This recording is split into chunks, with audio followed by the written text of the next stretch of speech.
Breakfast and brilliant ideas, coffee and conversation, we're serving up that and much more at IBJ Media's events. Join us at an upcoming event and kickstart your day with fresh ideas and new connections.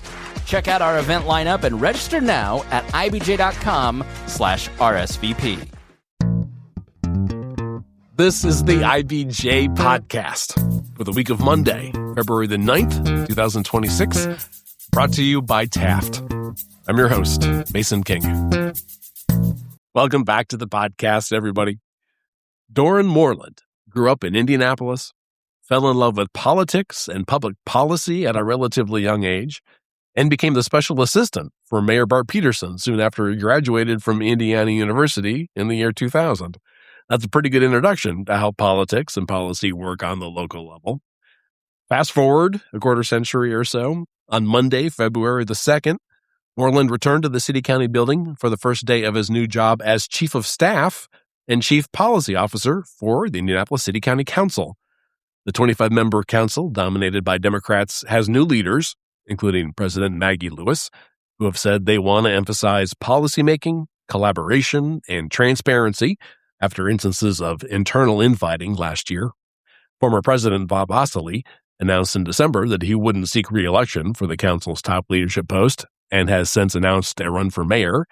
Greg Stowers, who was Moreland's predecessor as the council's chief administrative officer and policy director, exited in December to take a job as vice president of local government affairs for the Indy Chamber. Moreland's new job has nuts and bolts aspects like budgeting, managing staff, maintaining community access, and helping push the council's initiatives across the finish line.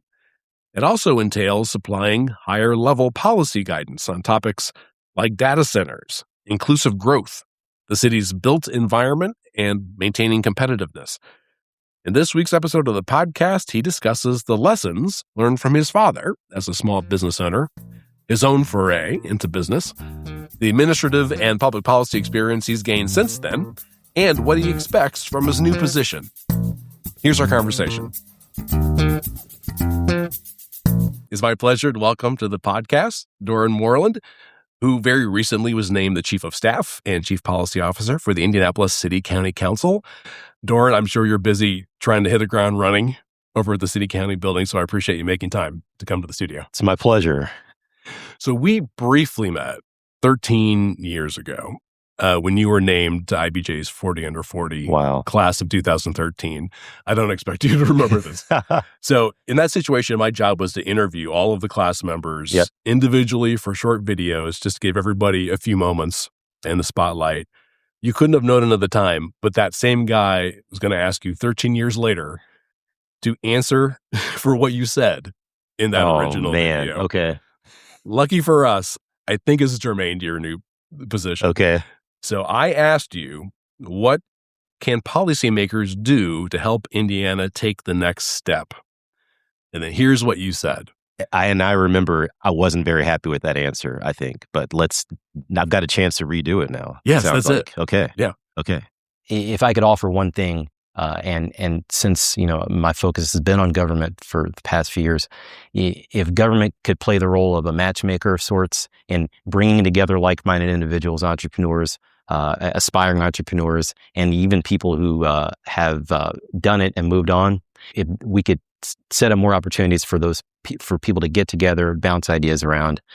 Again, I think that Indianapolis would be better off by doing all that we can to make entrepreneurs feel that they're getting what they need. And that's one way to do it. Oh, it's so cringy watching my young self trying to get something out. I had the best of intentions, I know that, but I mean, to be fair, that was like I was springing questions on you that day. Like nobody who went into those video sessions knew what was coming. So I remember at that time I had just started my own. I hung out a shingle and I just started a little public affairs firm. And looking back on it, I was way too young, way too fresh in my career, probably to have done that.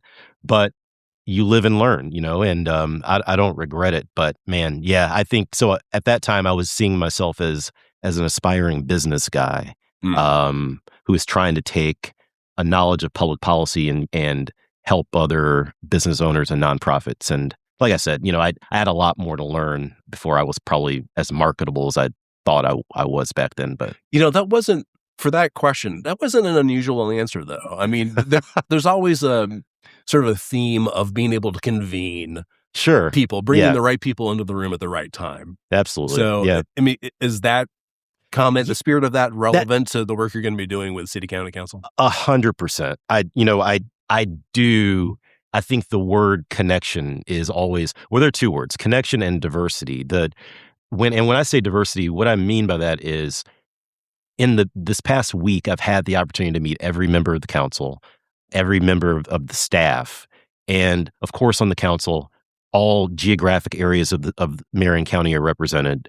And it's just really awesome to see the council members represent such a diverse cross-section of Central Indiana. You have business owners, teachers and professors, people in public safety, and they're all bringing their diverse viewpoints and their own visions of the city of Indianapolis and Marion County to the table. And it's really fun. And the same goes for the staff, young people who are more senior in their careers. And I think what unifies all of us, both council and staff, is this love of our community. And that's that. And I remember how gratifying that feeling was back when I started my career in the mayor's office. Now I'm back, and that feeling has come right back again, has rushed right back, and it's a great place to be. So a good part of your career has been in the realm of public policy. It has. I want to break this down to at least the high school level, since we hear the word public policy all the time. And I think to a certain extent, it kind of flies over our heads. We have sort of a sense of what that is. But for example, how would you describe that to your kids? Your kids are both either in high school or right about to hit high school. Correct. Yeah. I have two daughters in Washington Township, one at North Central and one at Eastwood Middle School. And I would say that if I explain what public policy and politics are, politics, they say, is the art of possibility. There's a problem to solve, and there are different ways to address those problems, but every stakeholder has their own needs or their own perspective or intention. And politics is the art of understanding what they are trying to accomplish and what you are trying to accomplish, and finding some way to meet midway or to keep every stakeholder somewhat satisfied. Got it. I have a definition from American University in Washington, D.C. It says, at its core, public policy refers to the decisions, laws, and actions governments take to solve problems, as you say, or improve society. These policies reflect a city's or a nation's priorities, determining who gets what, when, and how. That's right. Yeah. Very close. Yeah, I mean, absolutely. I think a lot of politics and public policy revolves around resource distribution. And who gets what? And some voices are louder than others. And I think a really astute public policy practitioner is able to filter out the loud noise and distribute those resources in a just and equitable manner, at least to the extent possible. Got it. So you went to IU Bloomington. Correct. And got your bachelor's degree in political science. Correct. Did you grow up in Indianapolis? I did. Right here? I did. I grew up on the northwest side of Washington Township. Okay. I grew up in an area of Washington Township an area of the city that is, it could either be, it's near the Newfields and there's a neighborhood called Wendale. So it could either be Washington Township, Pike Township, or IPS. So it was a really long bus ride. But yeah, that's and a lot of people don't know that Washington Township goes that far west, but it absolutely did. So you went to North Central? I did. Well, here's another funny story. So I went to Crooked Creek, Harcourt, West Lane, North Central, and then my parents found a house near Eagle Creek Reservoir when I was in my junior year, and they convinced me to transfer schools, and I thought, okay, that's not that big of a deal, I guess. It was an awful decision. So I graduated from Pike High School. Oh my goodness. Yeah. Okay. The good news, though, the good thing about it is that I have a broader friend base, so I have my friends from Washington Township who I grew up with, but I also have other friends from Pike High School, like my buddy Chris Gall, who, I see all the time. He and I graduated in the same class from Pike. That's right. I'm going to put in a plug for the IBJ podcast. There you go. In the last year, we interviewed Chris Gall twice, a two-parter. Shout out to Chris. He's the best salesperson for the city that I've ever seen. Yeah. Basically, the man in charge of marketing in Indianapolis in the outside world. Yeah. What did your folks do? My dad was a business owner. He had a construction services company.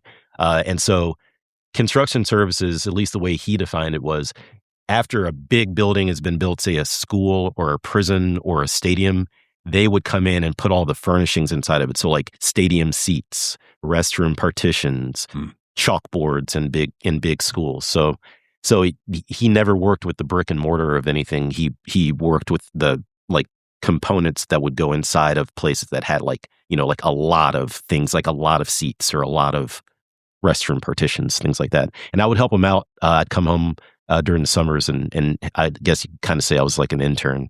And so I got to see how you keep a small business afloat, how you develop relationships with vendors and contractors, and try to carve out a little area, a niche for your business to try to thrive. He had, sort of regional business, a regional scope with his business. And so he's always working. And my dad he's the hardest worker I've ever seen. And so that I've always respected that about him. My mom worked in the probation department in the city county building, actually. In the which department? The city county building in the Marion County probation department. Oh, probation. Okay. Yeah. Gotcha. Yeah, she was a probation officer. That's incredible. Yeah. Wow. Yeah. I was going to ask you, like, was there an aha moment as a kid when you realized politics and like maybe even policy were interesting? Yes. Something that maybe you wanted to be a part of? Yes. For as long as I can remember, I was always drawn to the politicians on television. I remember this one funny story that I was taking a bath, so I was really young, and I had been in the bath for so long that my fingers were starting to kind of prune up, and I told my mom or my dad, I'm looking like Ronald Reagan right now. So politicians have always been on my mind. I've always been interested in what they're saying, how they comport themselves, what they're thinking about, how they're juggling all of the responsibilities they have. I don't know, as long as I can remember, it's always been of interest to me. So you mentioned Reagan. When you were a kid, was there a particular politician that you particularly identified with? My dad actually, I believe my dad's a Democrat, but he actually did like Ronald Reagan a lot. And he would tell me that. He said the reason he liked Reagan is because when Reagan walked in the room, he meant business. And he carried a big stick. So my dad was always a big proponent of America flexing hard power. I think that there's a time for hard power, but I actually really like America's use of soft power. If there's a person who embodies that, it would be Lee Hamilton, who we just lost, unfortunately.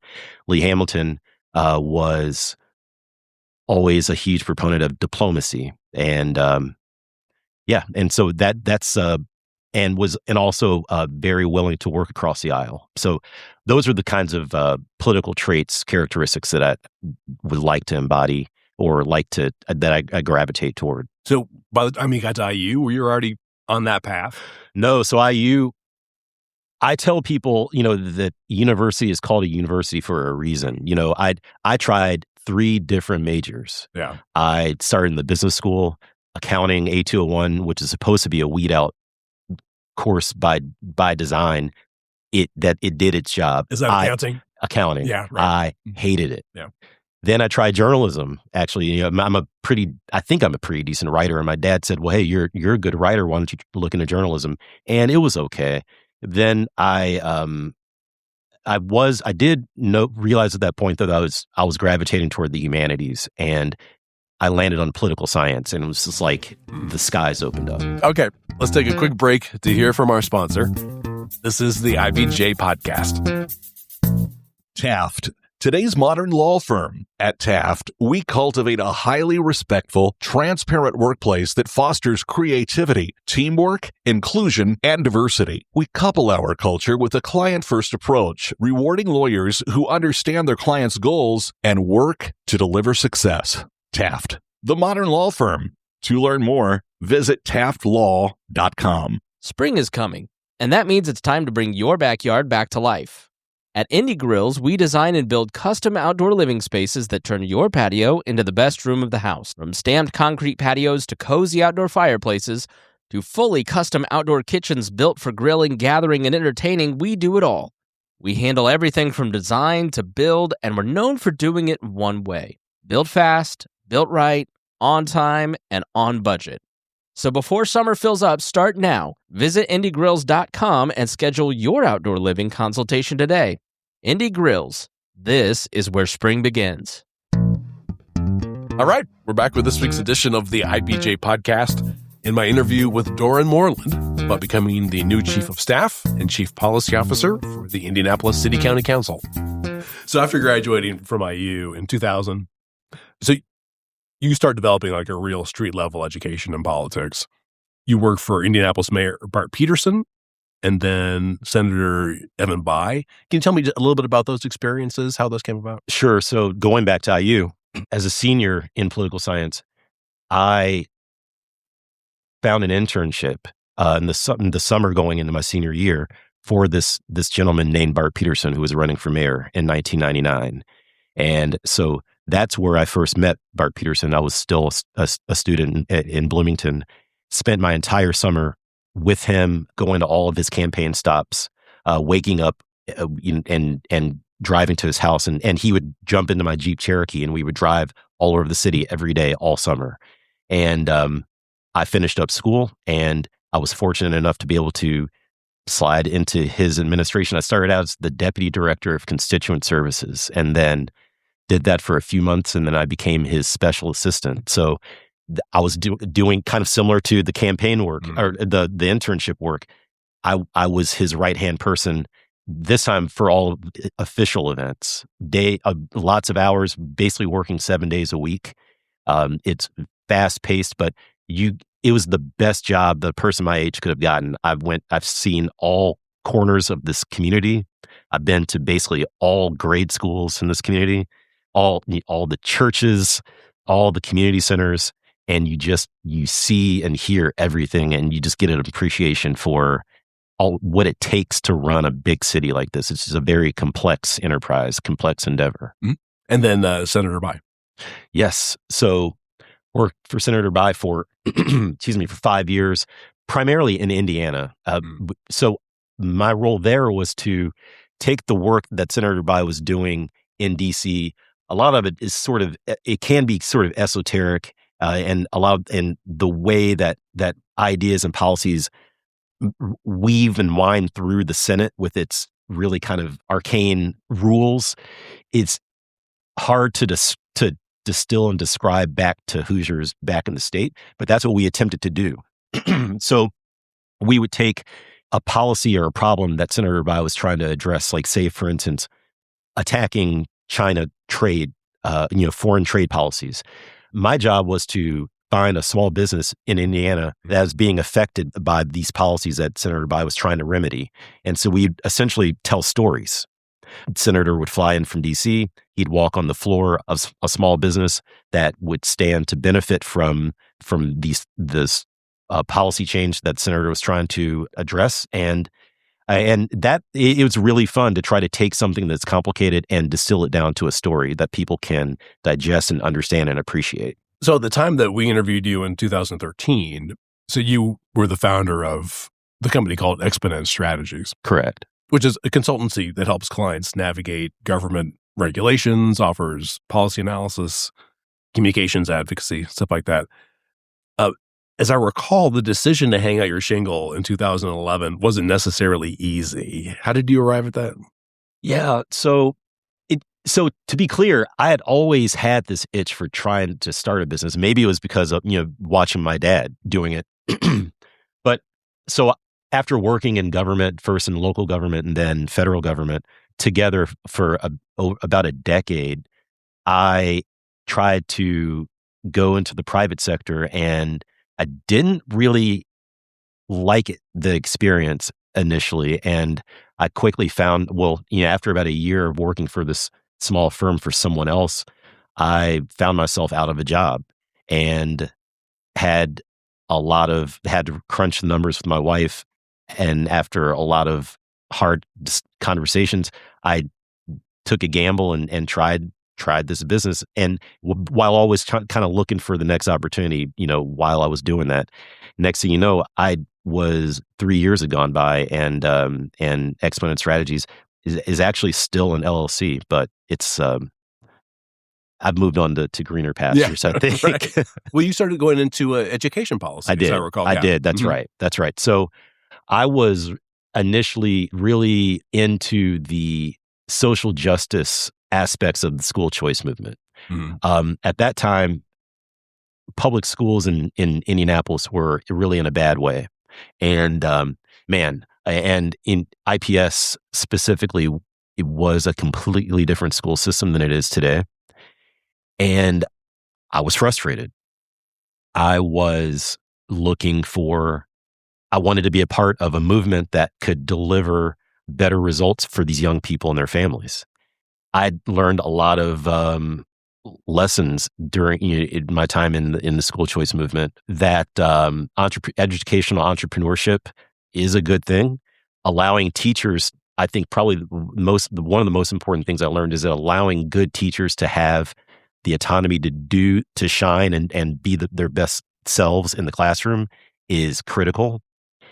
But I believe you can go too far with the choice thing. I am not a proponent of vouchers. I am still a strong advocate of public schools. As I said, my daughters are going to school in Washington Township and having a great experience. So Indianapolis specifically is really unique in that we have charter schools, traditional public schools, voucher schools, all in the same community. Not many communities have all of those options.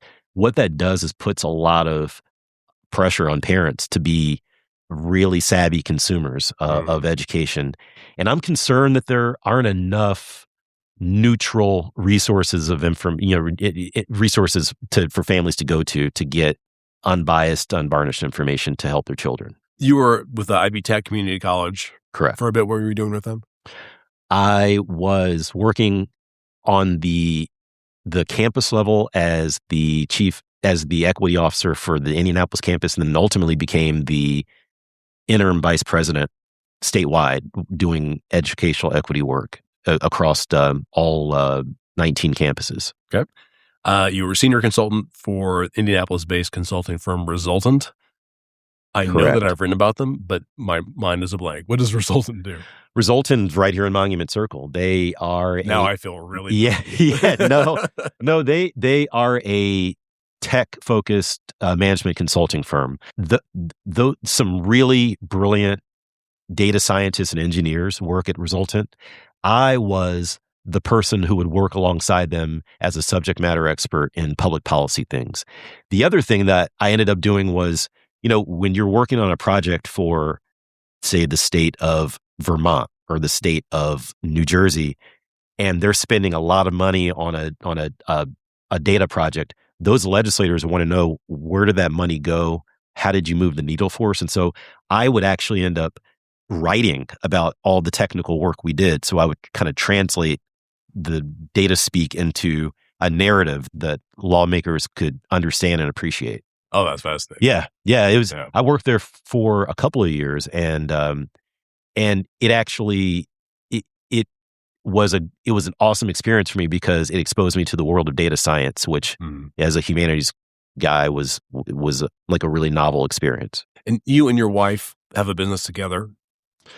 My wife does. Sorry. I help her out. My apologies. No problem. Yeah, but you're on the staff list.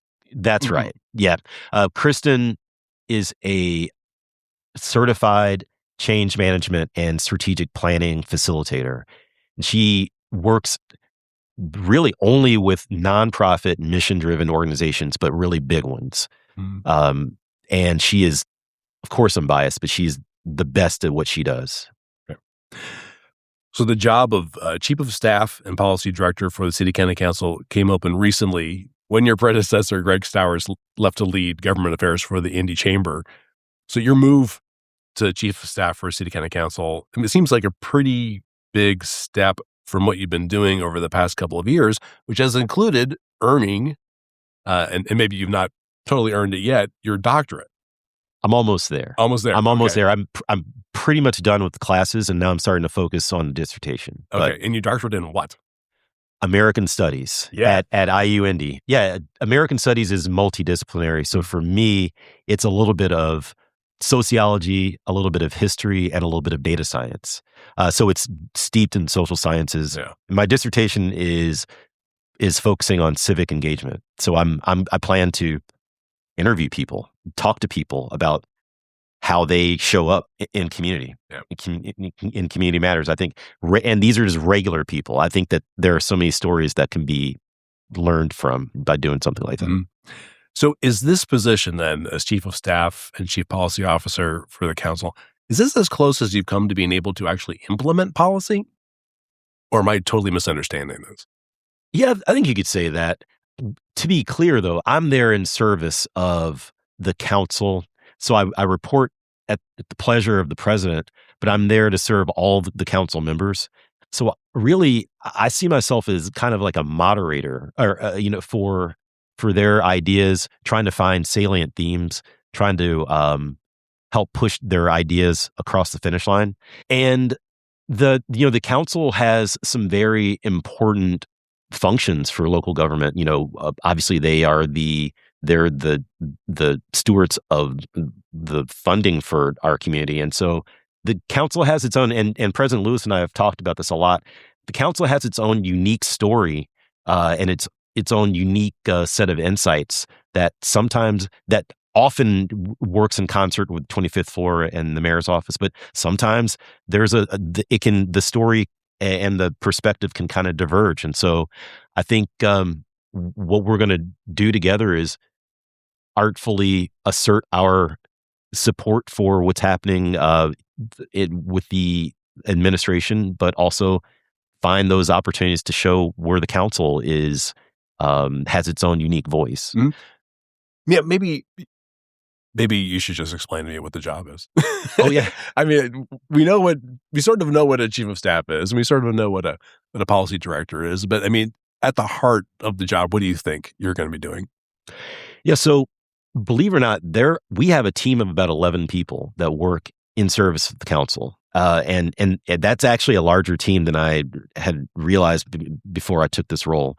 So we have great individuals who are working in media relations, people who are working in legislative affairs, people who are working in to make sure that we have a clerk that makes sure that that documents are open and accessible for the public to be able to see and read and get at.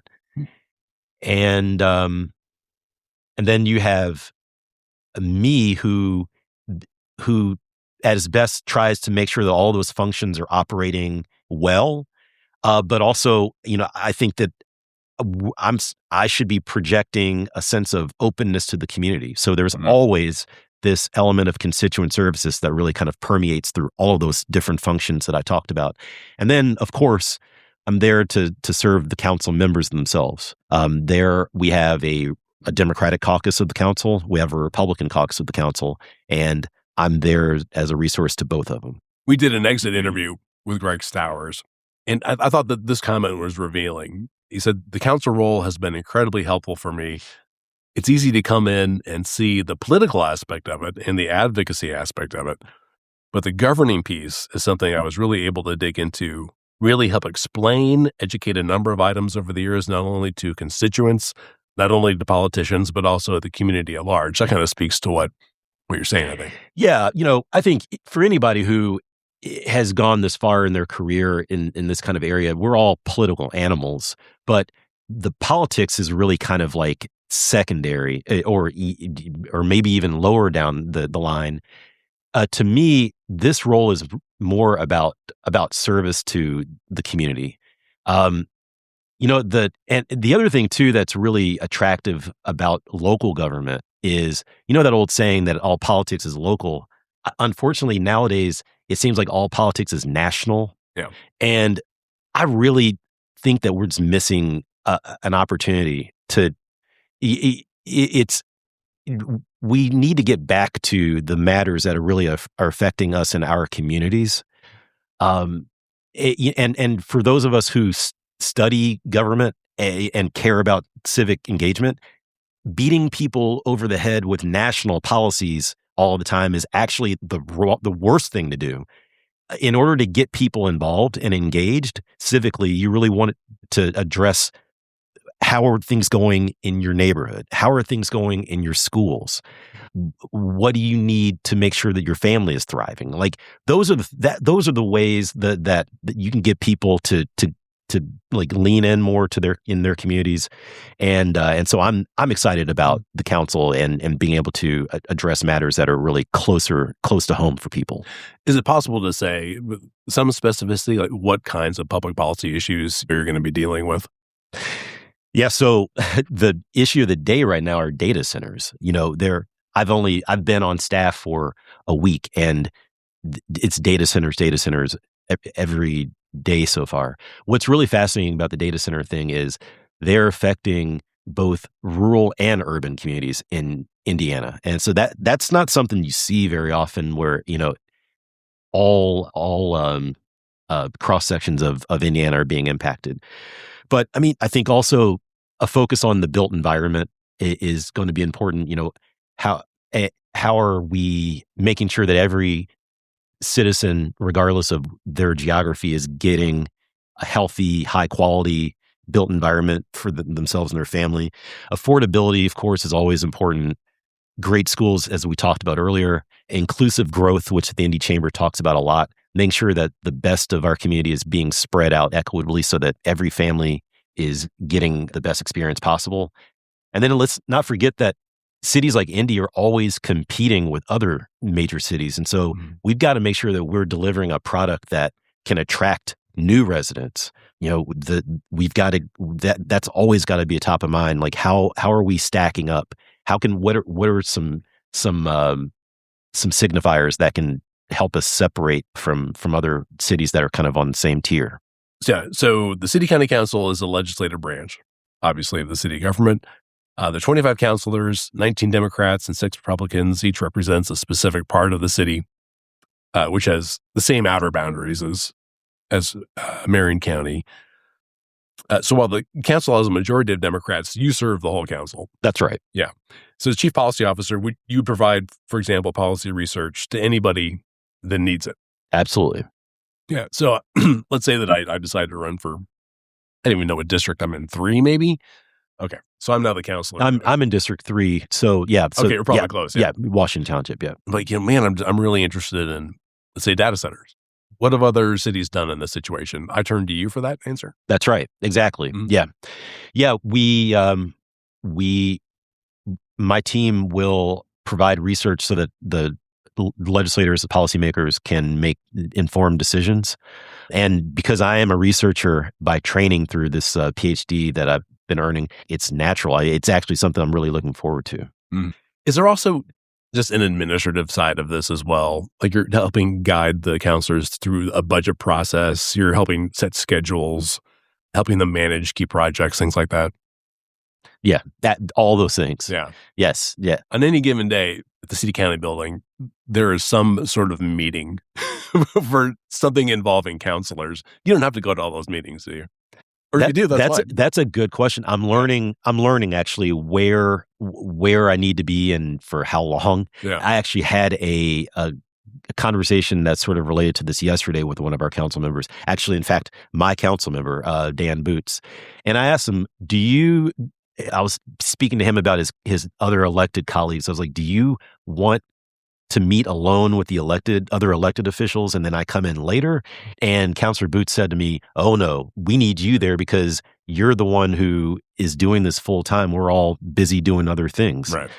Dan is a lawyer, for instance. So Councilor Boots. So I do think that I'm expected to kind of keep all balls in the air and to sort of take a nascent idea and run it down and try to fill in more specifics so that they can keep their work going and keep doing the other work that they do when they're not a council person. Yeah.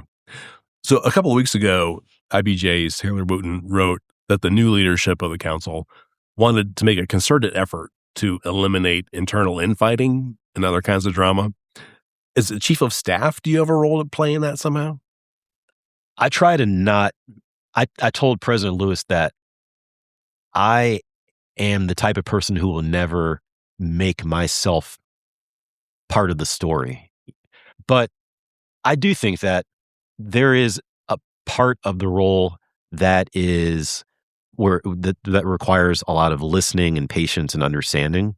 Sometimes you might be a mediator between people with opposing viewpoints and helping them find commonality and helping them meet in the middle on a problem.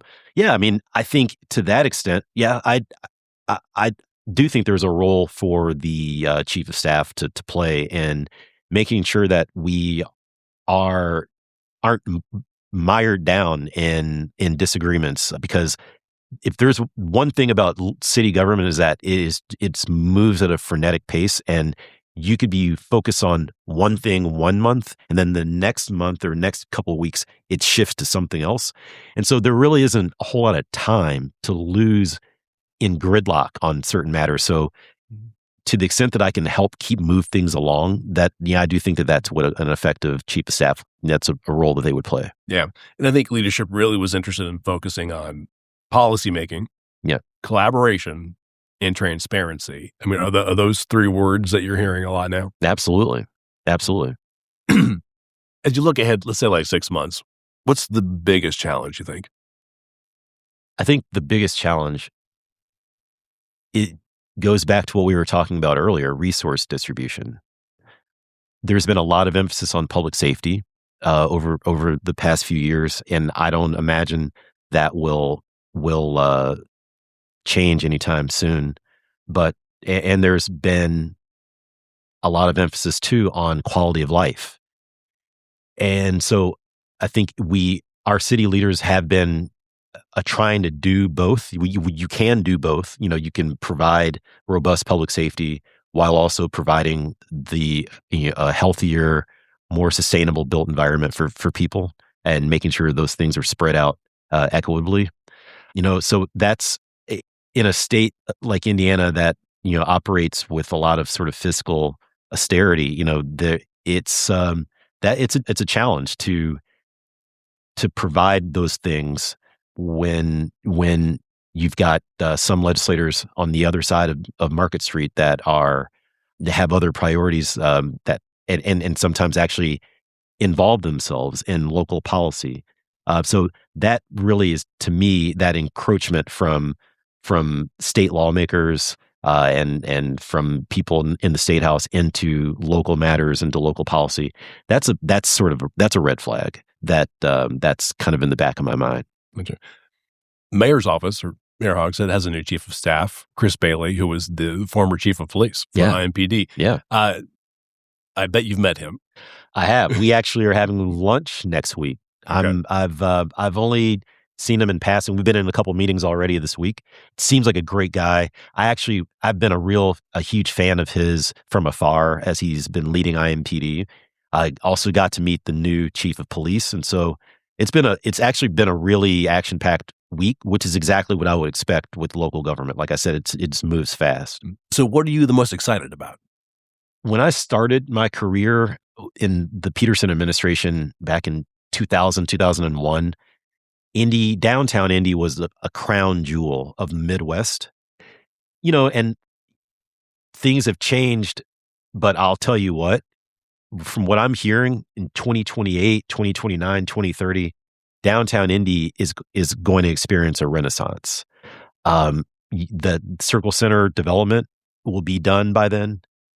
We're going to have a Ritz-Carlton downtown. Who could have ever imagined that we would have those sorts of high-end amenities like that? So I think people should really be excited about what's to come for downtown Indy. We're once again going to be that Midwestern beacon that draws activity, commerce, conferences, but most importantly, that a place of pride for our citizens to be able to enjoy and to brag about. I can't wait for our citizens to see. Hey, thanks so much for stopping by, though, and sharing this with me. It's really fascinating. My thanks again to Doran Moreland.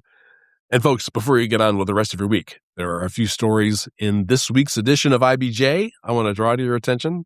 First up, the Indiana Forest Alliance switched strategies in its effort to preserve forested parcels in Indianapolis. Taylor Wooten explores its plan to persuade private landowners in specific areas to sell their properties to public entities. Also in this week's issue, Dave Lindquist reports on the retail turnover at 17th and Bell Fountain Streets that's generating buzz for the Kennedy King neighborhood. And Daniel Bradley explains how Hancock Health is reaching out to women to expand conversations about health topics affecting female patients. Again, you can find these stories in the latest print edition of IBJ or online at ibj.com. I will say it's quite a bit easier to access all of the latest business news and all of IBJ's data on Central Indiana's business community and economy if you're a subscriber. We're running a promotion right now that gives you complete access for $1 per week for 3 months, just to get a sense of how valuable and original our content is. Just go to ibj.com, click on the subscribe button. And thanks again for making time this week for the IBJ podcast. I'm Mason King. Hang in there, everybody. We'll be back again next week. Indiana's biggest names, their most personal stories. The Business and Beyond podcast brings you one-on-one conversations with the state's top leaders in business, sports, politics, and culture. If you want to know what makes Indiana tick, this is your show. Subscribe and listen wherever you get your podcasts or at ibjpodcasts.com.